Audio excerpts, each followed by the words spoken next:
Mga ka-friends, magluto di ko karon og nilatan nga rib sa baboy. Kay lami kay higop ug sabaw ning ting-ulan. So karon mga ka-friends, mao ni akong rib sa baboy nga usa ka kilo og tunga. Nya mao na dayon ni ako ang mga ricados. Nya karon sugdan ako ni og luto ang akong nilatan nga rib sa baboy.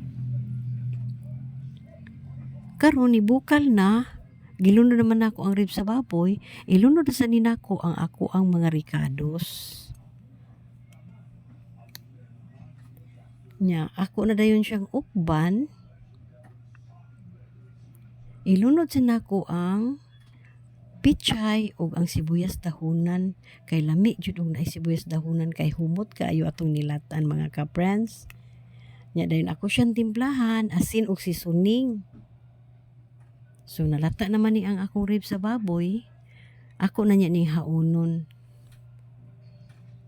Karon mga ka-friends, naluto na ang akong nilatan nga rib sa baboy. So mga unta ninyo mga ka-friends. Nya, thank you for watching.